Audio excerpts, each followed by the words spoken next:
Good afternoon, everyone. We have attendees still coming into the room, and so we will begin the webinar in 1 minute.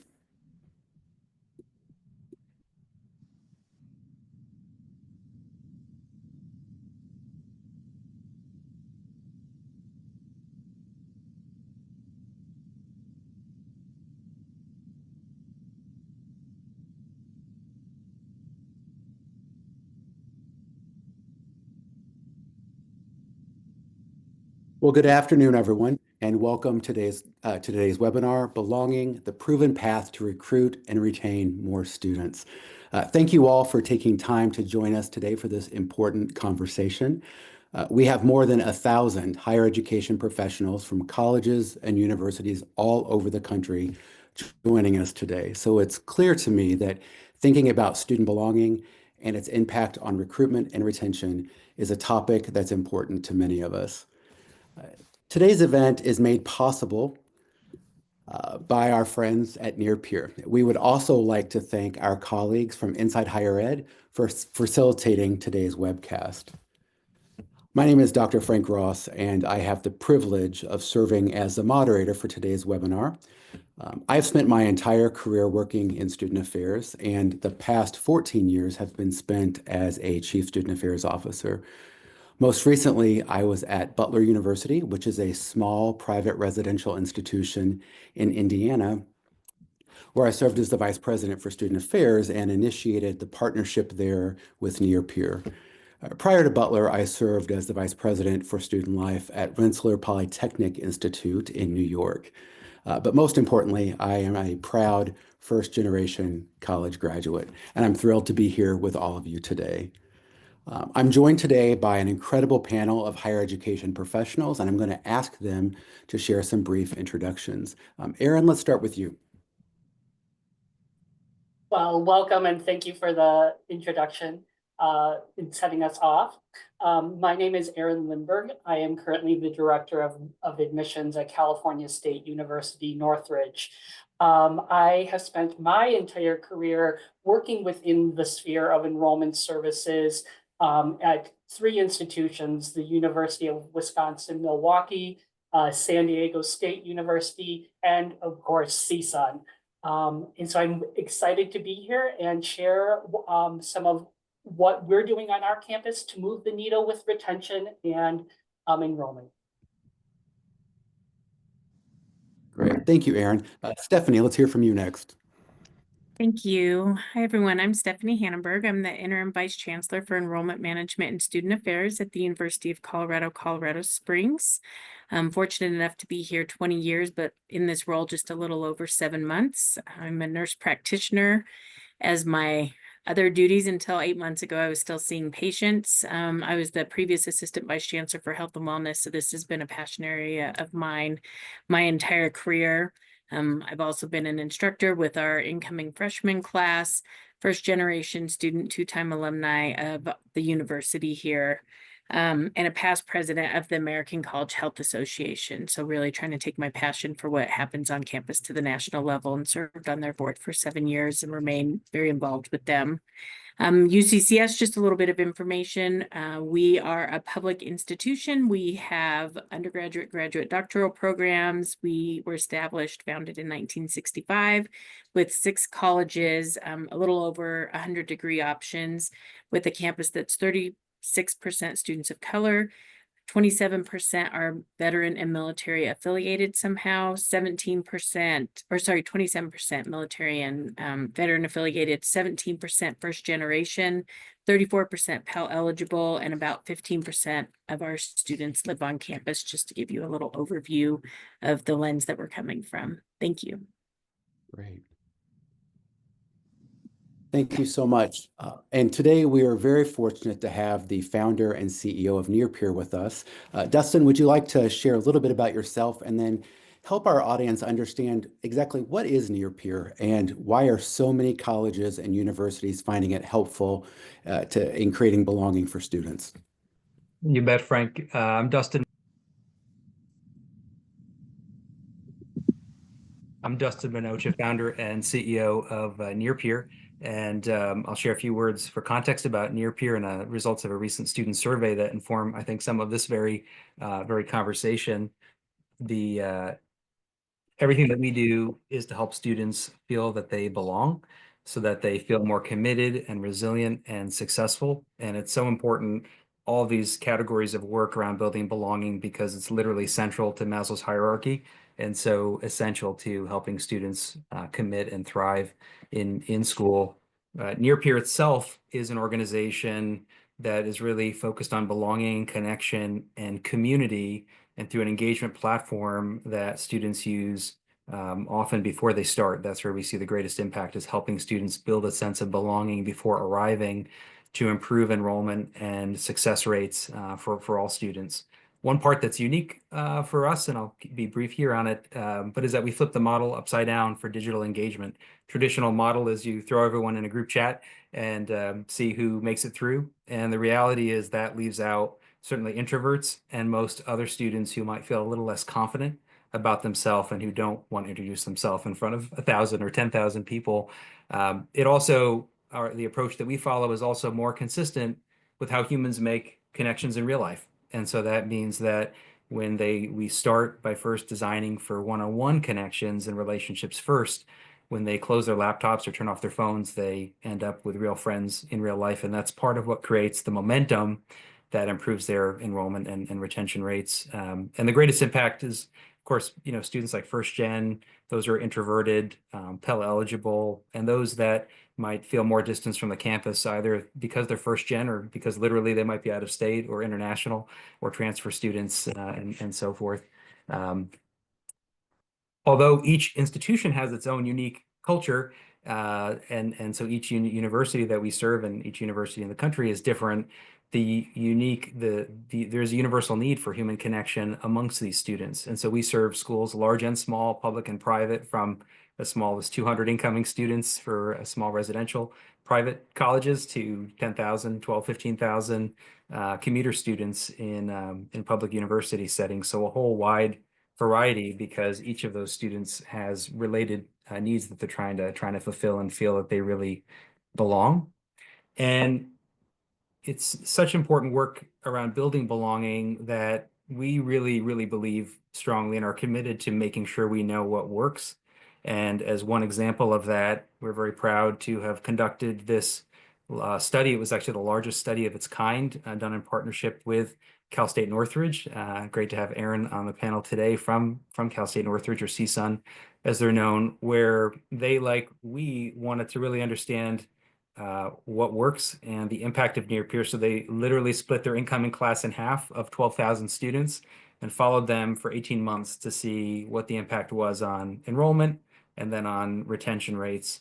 And that was very helpful, of course, improving the impact of Nearpeer, but also in really understanding the human behavior of these students to understand why it works, which allows us to go deeper and also is important insight for each institution, as well. For CSUN, it meant about 500 more students in their incoming class, and about $7 million in tuition revenue. So very large gains, in addition to doing important work at a human level of supporting each of these students and their well-being. And last, I'll just share a pulse survey that we did amongst incoming fall 2024 students, just because it's so topical for this conversation today. These are students in Nearpeer that we did surveys among. And the first thing that we saw, perhaps not a huge surprise, is that 90% of them reported feeling nervous about starting college. And to be nervous in some way is maybe not a surprise, but a majority of them actually felt most nervous about making friends.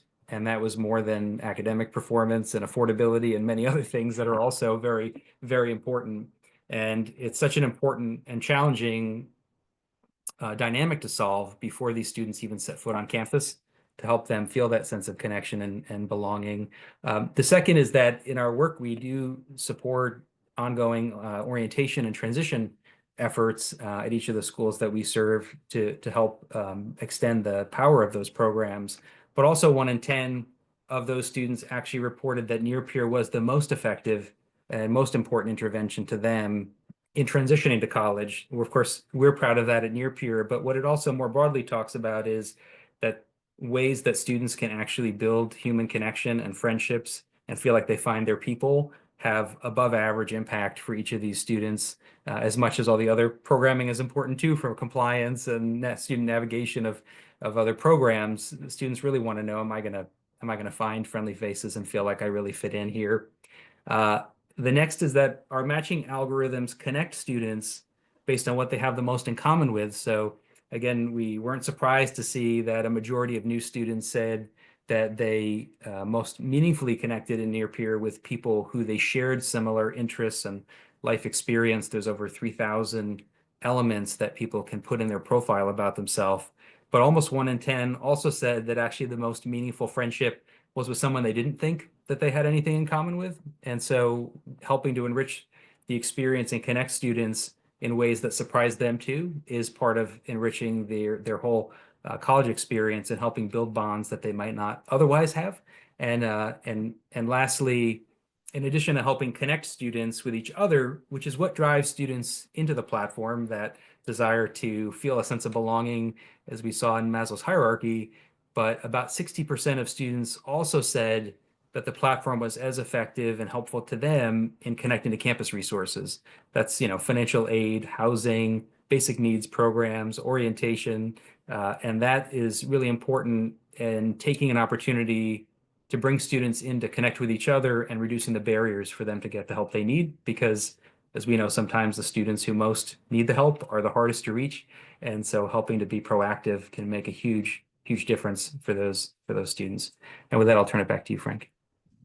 Yeah, Dustin, thanks for that great overview. And I'm just curious, what is the difference between Nearpeer and other social media platforms? And in one of your slides, you had photos of students' cell phones, and so with Yeah. the application showing. So is Nearpeer just another social media platform for students? Well, I would say also the other panelists would have great perspective on this, but I think the biggest difference is that uh, students are engaging with each other on the platform, and our goal is to get them to turn off their screens and go do real things in real life. And that's very different than certainly than social media and different than most other platforms that are all measured based on how many times someone logs in and how many times they stare at a screen and how many minutes. And that's not, if we get students to spend more time on their phones, that's not success. Success is helping them feel more committed and really feel like they belong when they turn off their phones. Great. Thank you so much.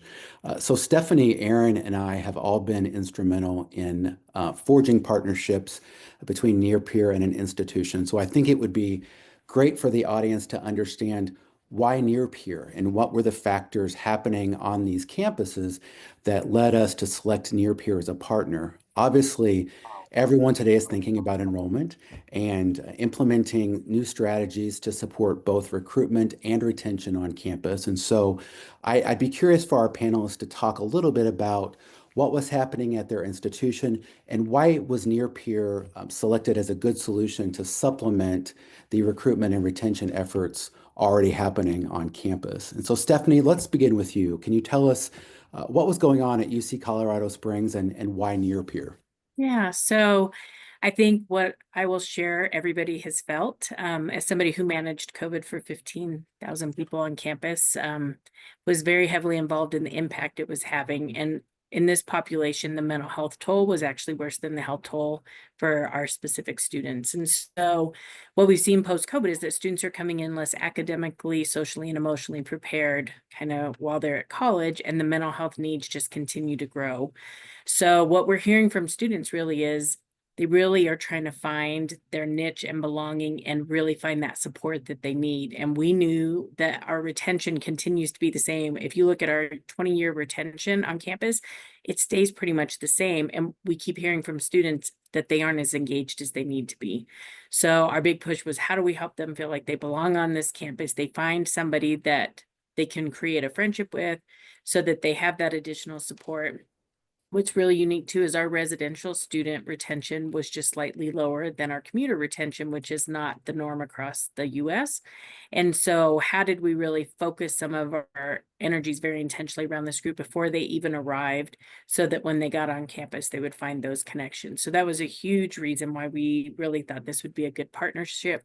We really wanted to improve our first year persistence, get more socialization with our commuter students as well, which would drive more enrollment, which at this time we all need. And as we know that there are less students coming out of high school to be going into higher education, we have to figure out that retention piece, but also our transfer student piece and adult learners, which is really important.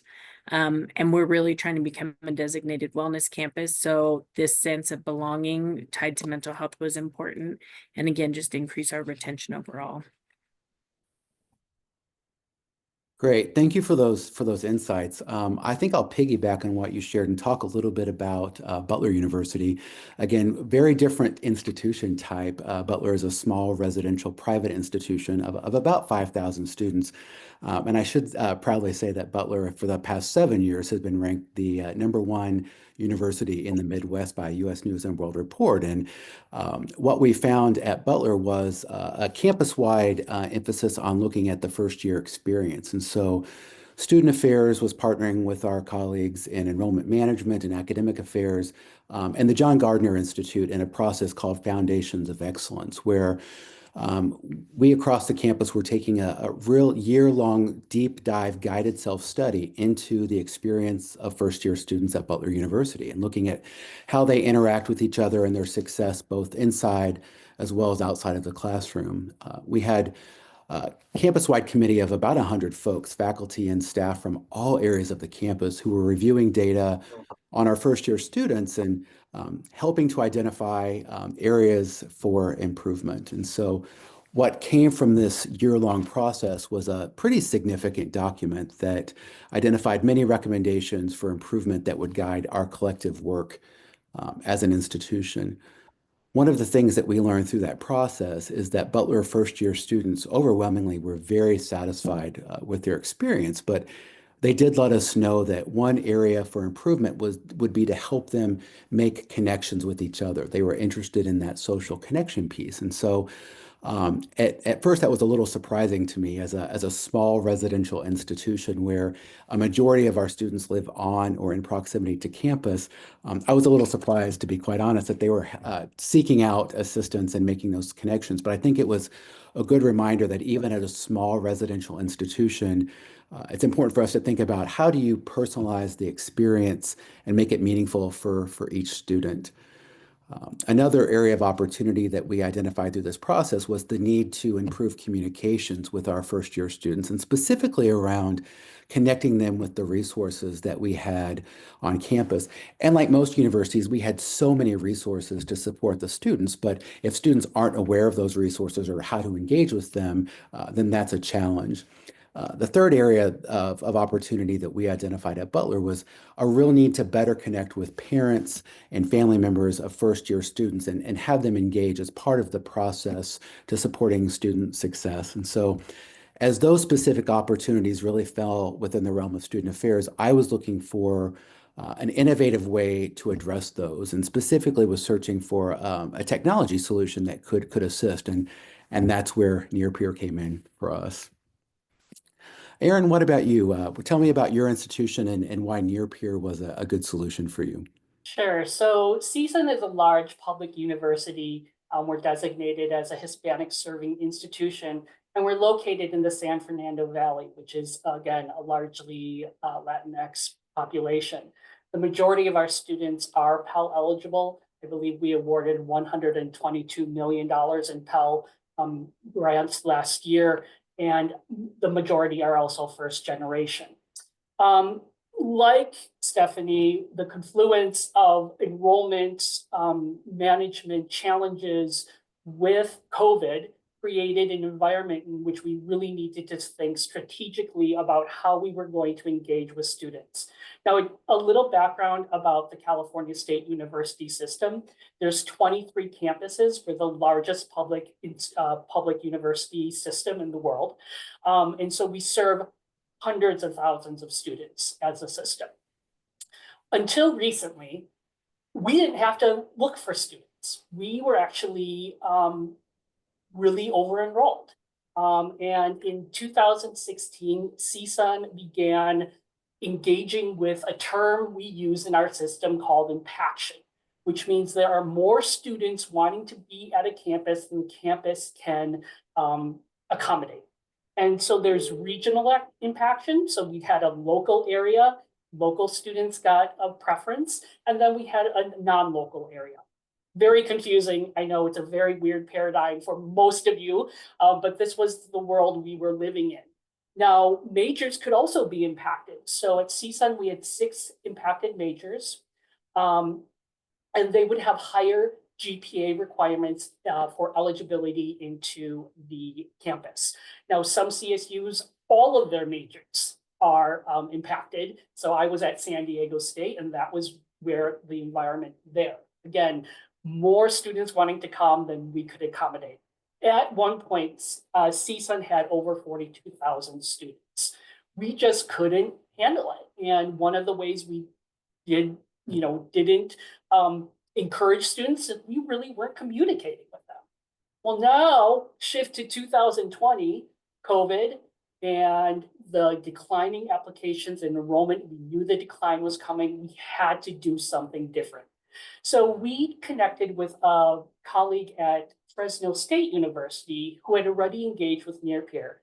And so we connected and thought this might be an innovative way for us to move the needle.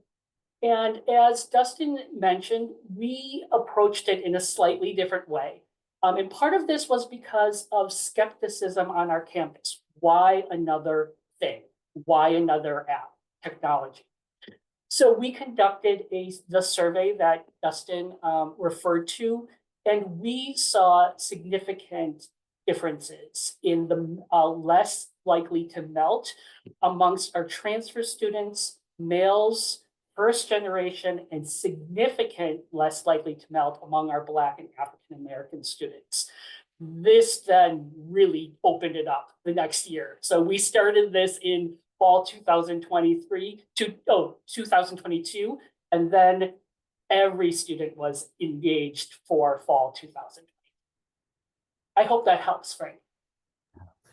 Thank you for those insights, and I'm excited to see questions already coming in from folks in the audience. So as a reminder, there is a Q&A button at the bottom of your screen. So if folks have questions, please do submit those to us, and we're going to get to as many of the questions as we can this afternoon.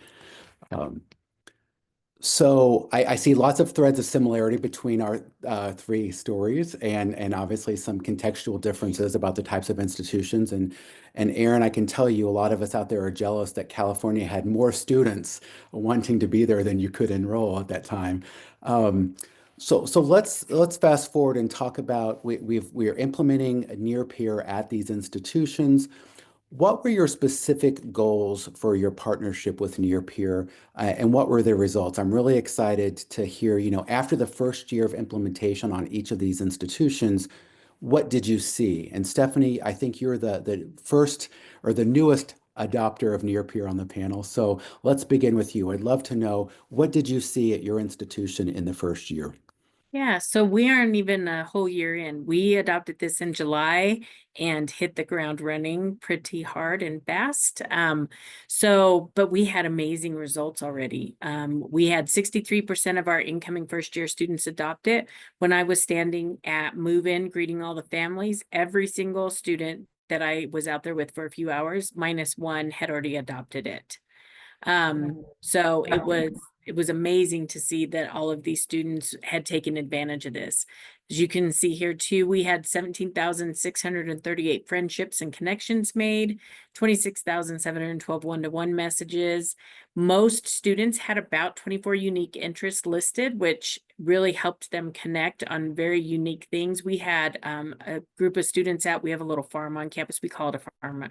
I don't know if it's really a farm, but we had some students out there to volunteer, and one of my employees was out there and said, "This is so great. How come you guys are out here already?" And they said, "Oh, we met on Nearpeer and decided we were going to come out to the farm and volunteer." And so connections all across campus in a variety of ways. We have 37 logins per user on average when they were coming in. And I will say that we have engagement leaders that really paired with this to get them engaged at a very early point and them coming to campus and again ahead of campus. You can see the total hours of community engagement that they've had so far, which has been wonderful as well. We had, and if we go, I don't know if you can go to the slide that talks, slide 7 of mine. But it talks about, that one gives a little example of some of the students building belonging and connection early. You can see some of their conversations where they were able to connect. A lot of our students also connected over their degree programs and just trying to find somebody else that was in that early phase of going through the program and kind of pairing up to see what they could talk about in that lens too. And then the next slide, 95% of our admitted first year students who use Nearpeer enrolled. So really getting them connected when they're starting to apply. And as they start using Nearpeer and finding other students that they can get a connection with, really turned into us getting those students admitted, which is huge for our campus, because without that, these numbers would not be where they are. We also had in the first term, our full-time first year students that were using it took a higher course load than the non-users. And those that were transfer students, they also had a higher course load. So we had success with our freshmen as well as our transfer students in using Nearpeer and really finding out that they had the support that they needed here to take more classes, because we have our students, the majority of them work part-time or full-time as well. So it's important for us to make sure that they can take the courses they need to finish in a timely manner. And Nearpeer, we believe, has a direct response to that as well as getting them here on campus. So it's been very successful. Stephanie, in your first slide, you had lots of numbers there, engagements, numbers of messages. Where did you get those data? Are you actually in your office tracking those, or how did you know that? Yeah, so I have a whole department, a very tiny department of staff that are responsible for overseeing this. And so they're tracking this on a regular basis. I have one person who's dedicated just to working on Nearpeer and student connection. It's a 0.5 FTE, but she really tracks this data to see how we can better use Nearpeer, how is it going, and constantly thinking about other ways that we can expand it moving forward. So she was able to pull all of this information in conjunction with Nearpeer, that partnership, and Nearpeer helping us get this information as well. Great. And I love that Nearpeer allows us to take a truly data-informed approach to recruitment and retention efforts. Yeah, it's been very helpful. Whenever we have questions, they can pull this information for us. Whatever we can't find, they're readily available to share it with us. That's great. Thank you. I'll talk a little bit about Butler University, if that's okay. And as a reminder, our primary goal at Butler was simple. It was to help entering first-year students make connections. And so we weren't using this initially in the fall of 2023. It really wasn't focused as a recruitment effort. It was looking at how do we help students make connections, authentic connections, so the students have a greater experience and are staying at the institution. And that's exactly what Nearpeer helped us to do. When I look at the data from that year, and it was pretty remarkable, through Nearpeer, each of the entering first-year students at Butler University made an average of 21 peer connections with other students. And again, that's based on interest that they themselves loaded into their profile. So they're making these authentic connections based on common interests and hobbies, which I think is pretty exciting. When we look at our data, students at Butler University had an average of 30 interests in their profiles. And so folks that are new to Nearpeer, again, there's hundreds of options of interests that they can choose, but students choose everything from sports to recreational activities that they're engaged in, to favorite types of literature, types of movies, favorite cuisine, hobbies. And of course, Taylor Swift. We have a lot of students, I think, that identify Taylor Swift as an interest. But we found that Butler students were incredibly engaged with their new peers. The data shows that incoming students had over 19,000 one-to-one chat messages. So that's first-year students having over 19,000 one-on-one messages with other students, which for an entering first-year class of about 1,000 students, that's pretty remarkable.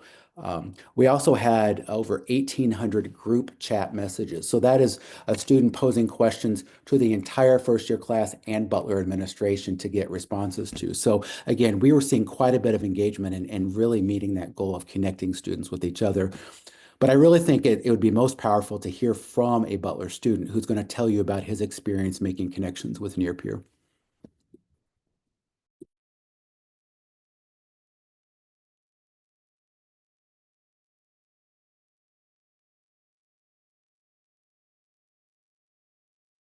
Thinking of like having to make friends, having to make these new connections, I'm like, oh my God, I haven't had to do this for literally my whole life. Like I did it once in like second grade and that was it. Terrified. Somebody connected with me and they saw that one of my interests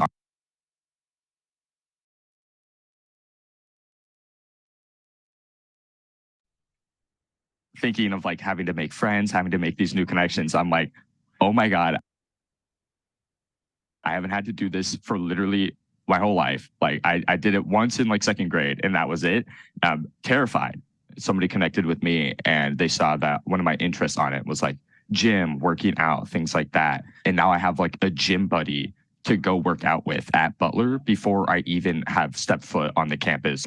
I also even connected with the captain of the volleyball team on Nearpeer, which is so funny. And then he just started recruiting me there. And now I'm able to like meet up with them when I go on campus. Like I already have plans with like a few people and I'm like, this is fantastic. Like I would have never had this unless I just like took the chance to reach out through Nearpeer. I think it was the incoming freshman group. And so far it's been like fantastic. I've had some questions that I was like, I can't find any like answers on the website or anything. And there's some staff in there. And so whenever any of us have a question, you just ask it. We're all like incoming freshmen. We don't really know what's happening. So a lot of the time they have like good advice, good questions, good things that I can just look at and be like, okay, I feel a little bit more prepared as I'm making my transition into my first year.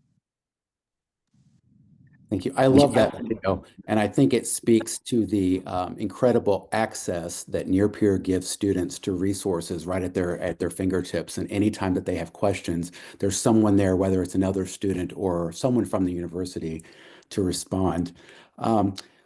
Aaron, let's hear from you. And what about CSU Northridge? What were your goals for the partnership, and what did you find?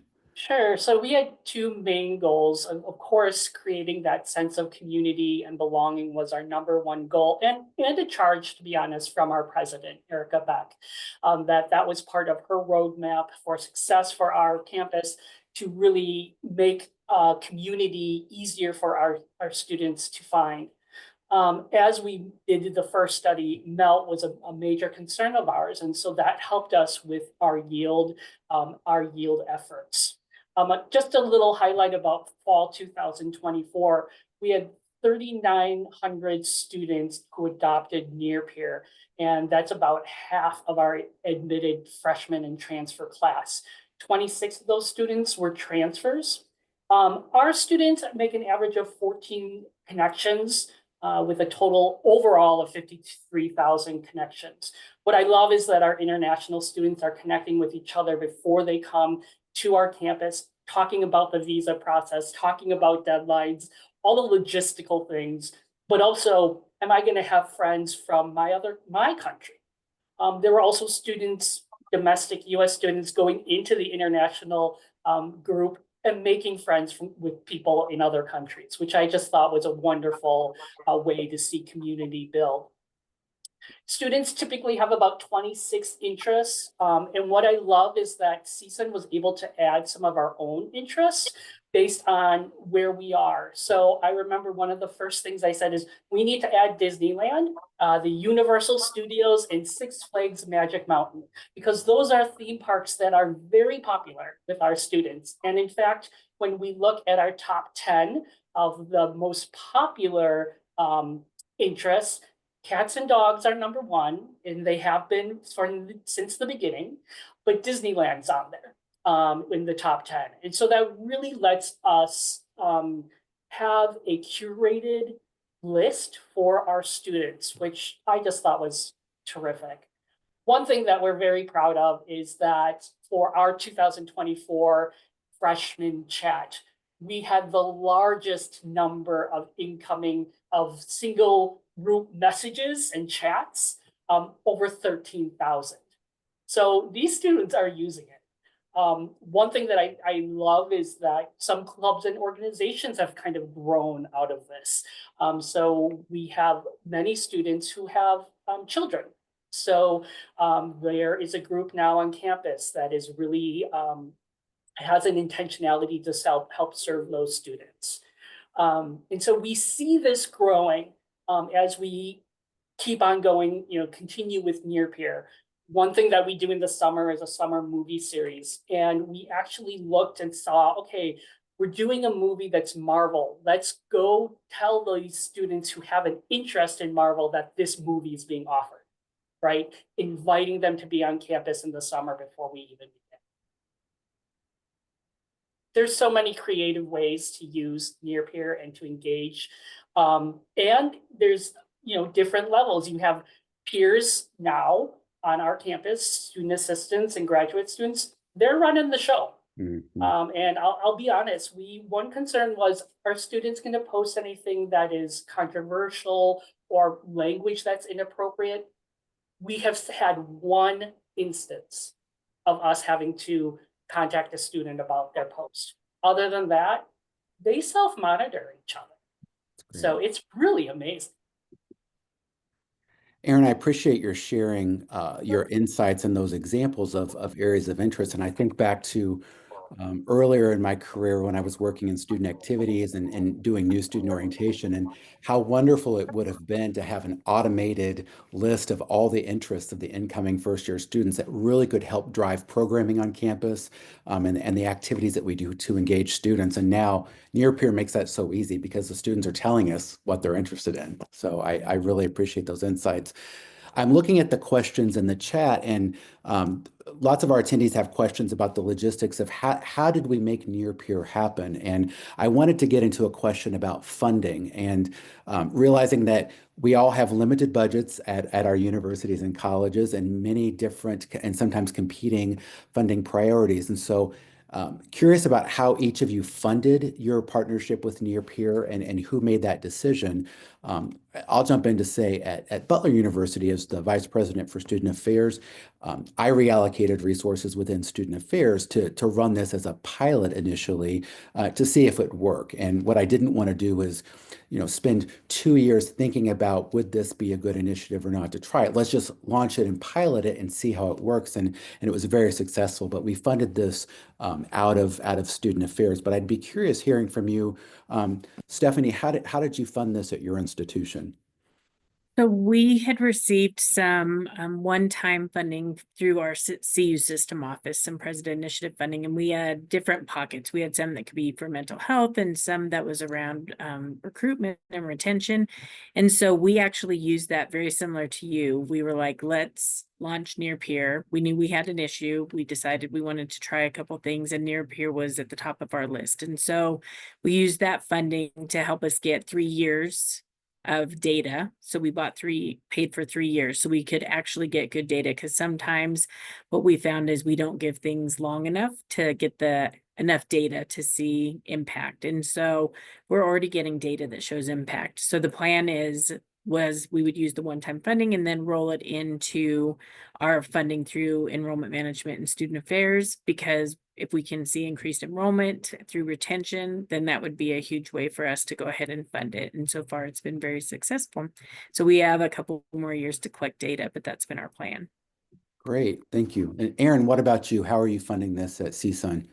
So interestingly, when we first started, our area was admissions and records, and we were actually part of academic affairs.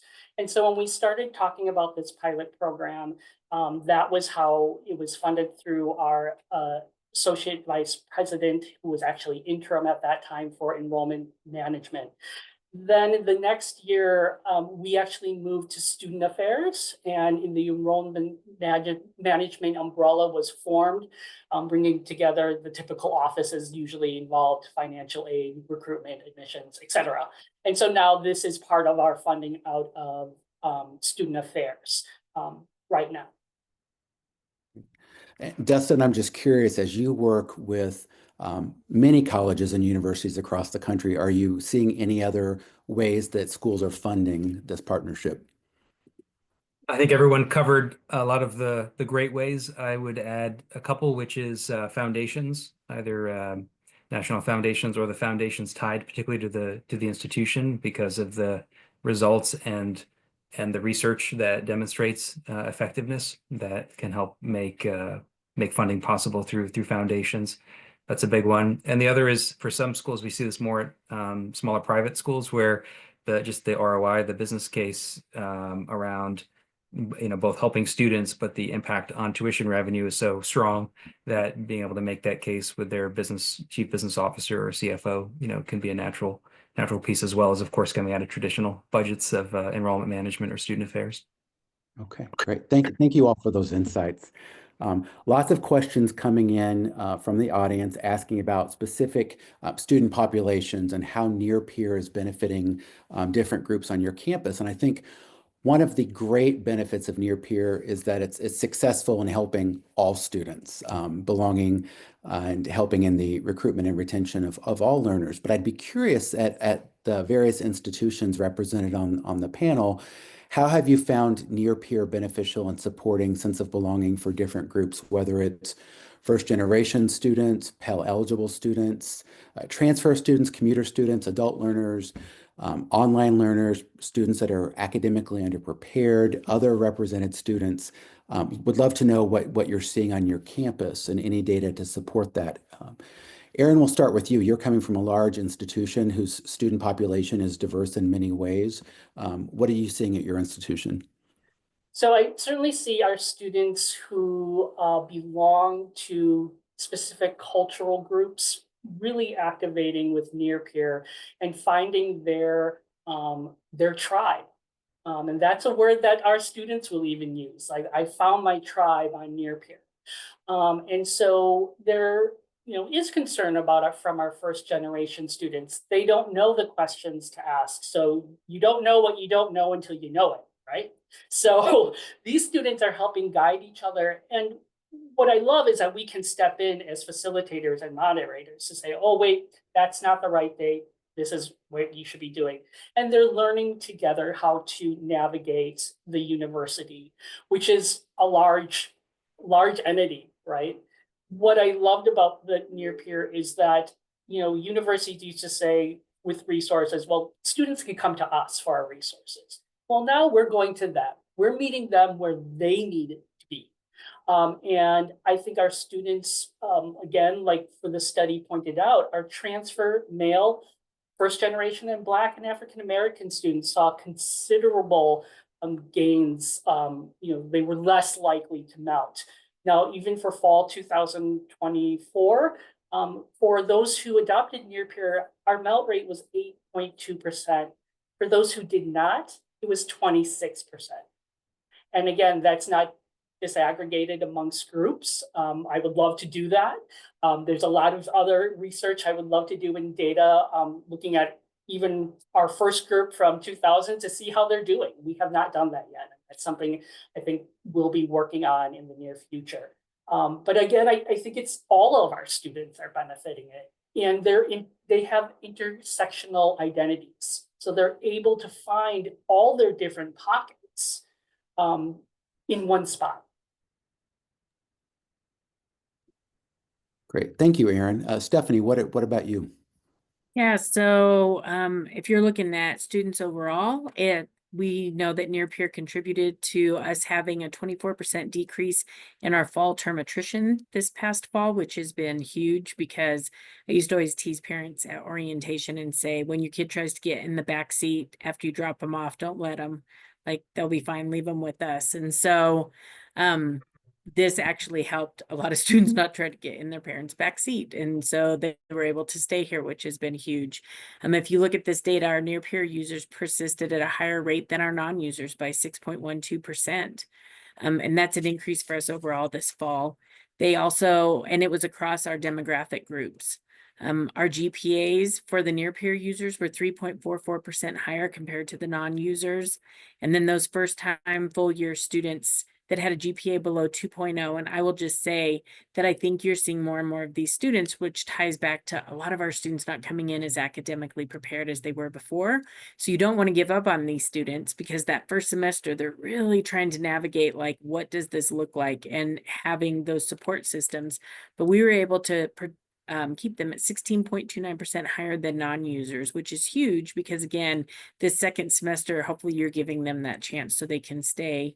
And then we have what's called university studies, which is students that haven't aligned, they haven't selected what degree they're going to go into yet. They're not quite as academically prepared as some of the other students, so they're more our students that are a little bit higher risk. So we try to put a lot of effort into helping them be successful in school. And we were able to keep them at a 12.64% higher rate than the non-Nearpeer users. So those are huge, as well as our Pell eligible students persisted at a higher rate of 6.17%. And then our transfer students of color persisted at a 2.28% higher than our non-peer or non-Nearpeer users. So we've had great success in keeping the students that were using it across the board. And we know there could be other factors too, but we know Nearpeer was a big contributing factor to a lot of this.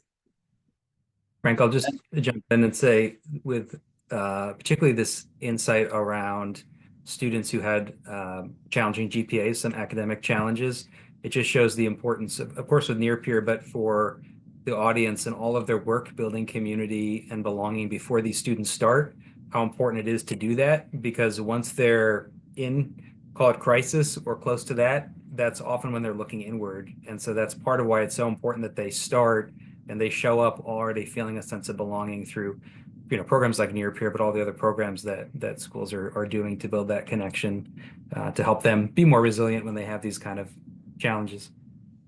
Yeah, Justin, that's a great point. And I think these data are really compelling. And I wish we had another hour just to dive into these data more. But I think it's certainly demonstrating the institutions really having an impact, not only on institutional success, but certainly student success through the partnership with Nearpeer.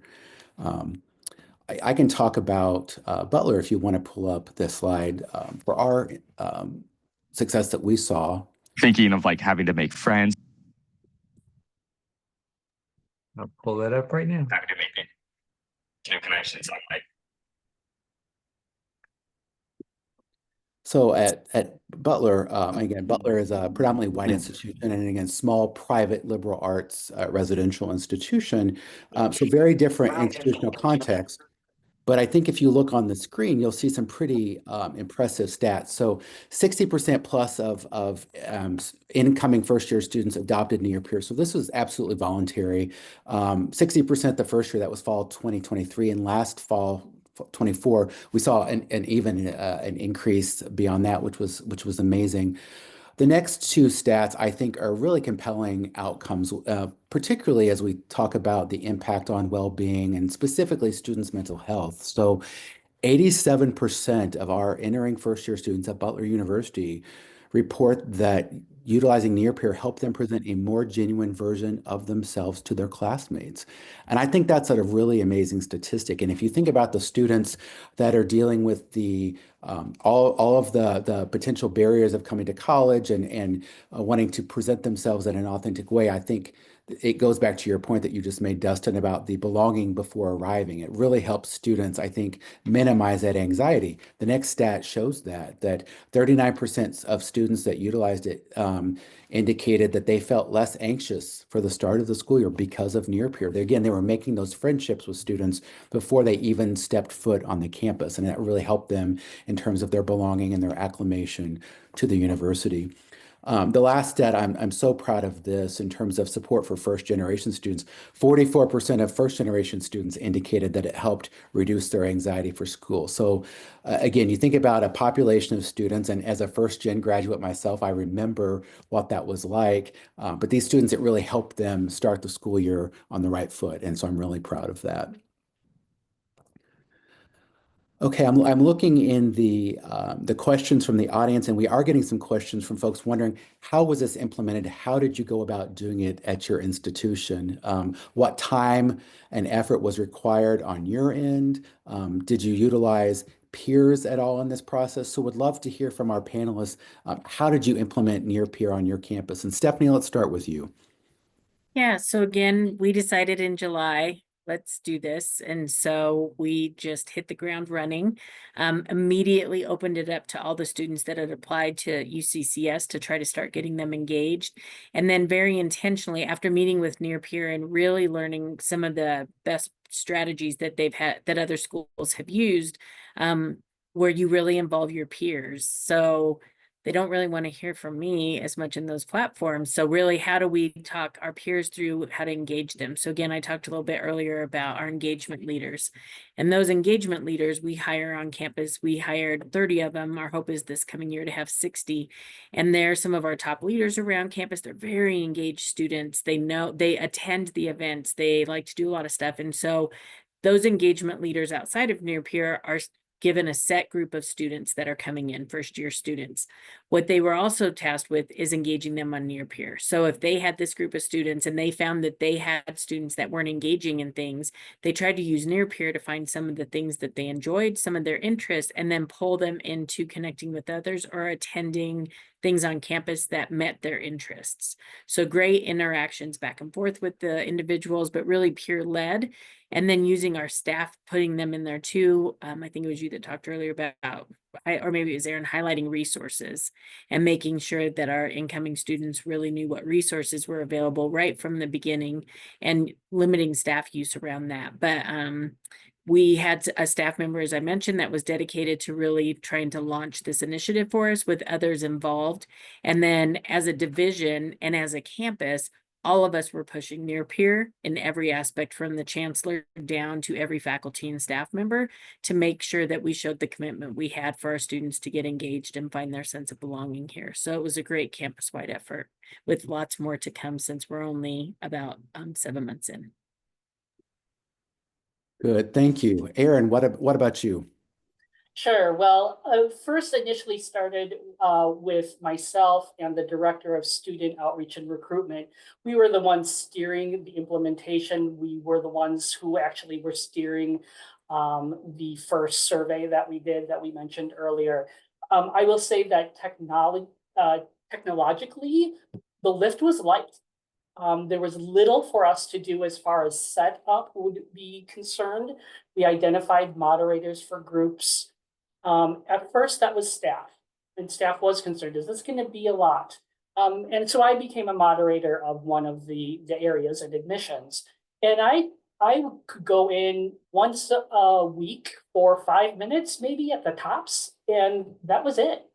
But as we've grown our program, and a lot of this has to do with a partnership with our provost to really encourage the deans and associate deans and then the departments to adopt Nearpeer in whatever way they felt would best activate their students. And so now Nearpeer is under the purview of our enrollment services strategic communications team. And so there is a student assistant who's charged with promoting Nearpeer at resources fairs, at new student orientation. It's discussed multiple times, and less staff are involved. It's really a lot, again, of peers that we have on campus, like Stephanie pointed out, those highly engaged students. I would love to be able to pay our students to be able to do this, but these are great students who are engaged and who volunteer because they see the benefit, because they've benefited from it themselves.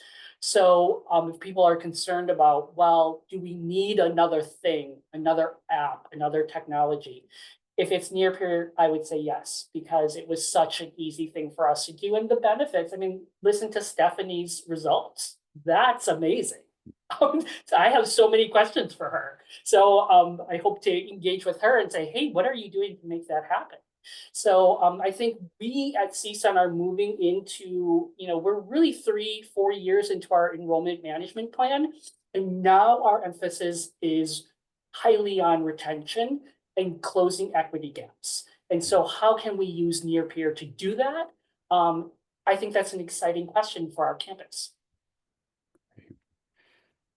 Thank you. Stephanie, I do think many of us are going to be reaching out to you after this webinar to learn more about the magic that you're making happen at that campus and your partnership with Nearpeer.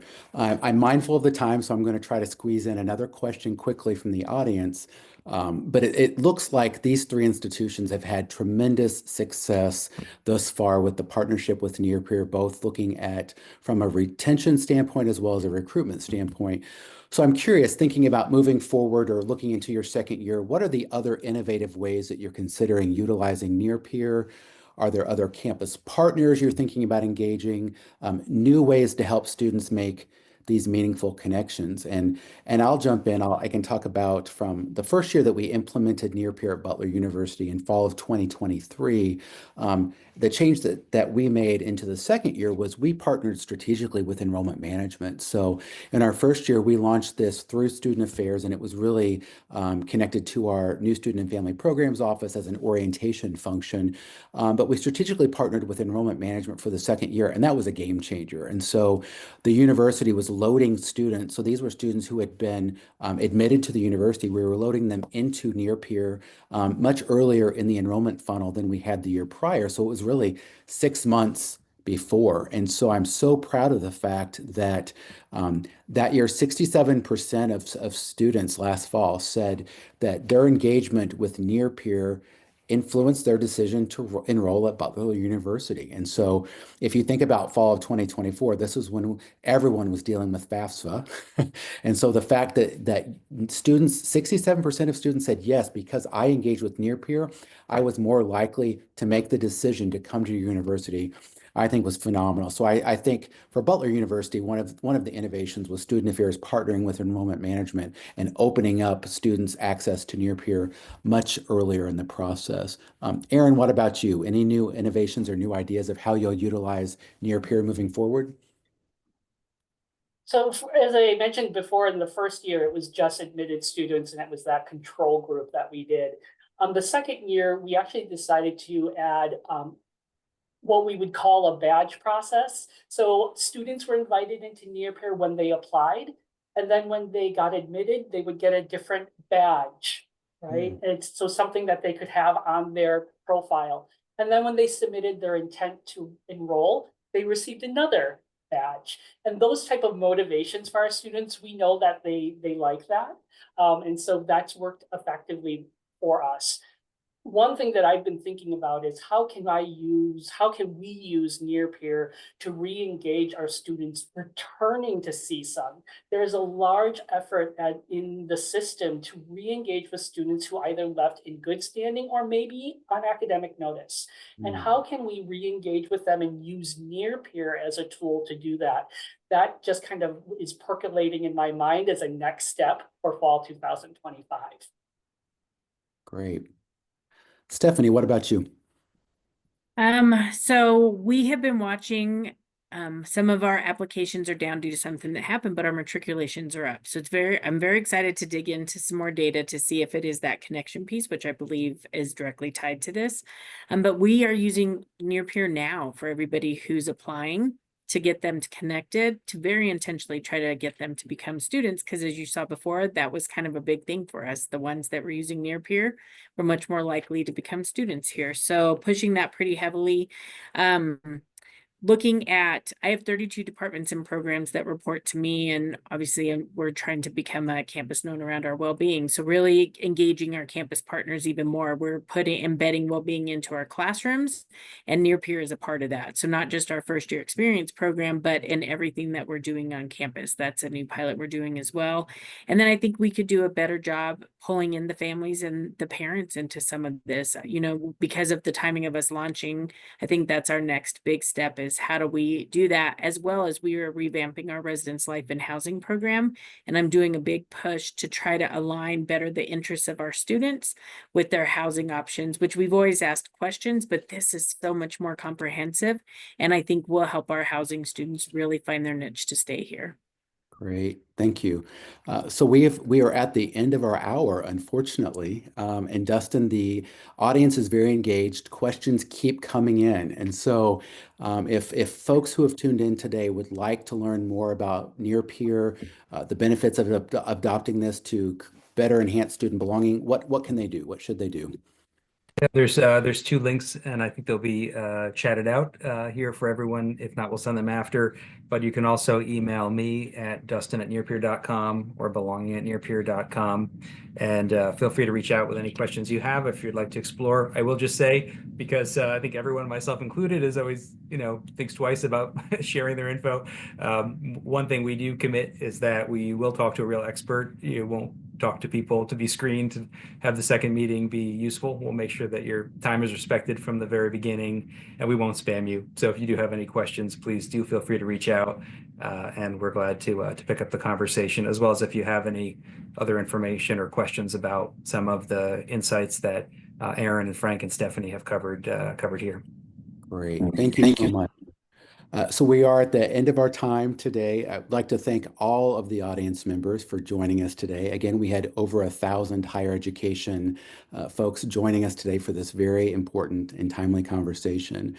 Thank you to Nearpeer for hosting us and bringing us all together today. Special thanks to our friends from Inside Higher Ed and to our panelists. Thank you for joining and sharing your expertise and the experience with Nearpeer on your institutions. Inside Higher Ed will be contacting everyone who's registered for today's webinar within the next couple of days and sending you the link to the presentation. So you will have that information coming to you via email soon. So thank you all and have a wonderful afternoon. Thank you to the other panelists and the audience.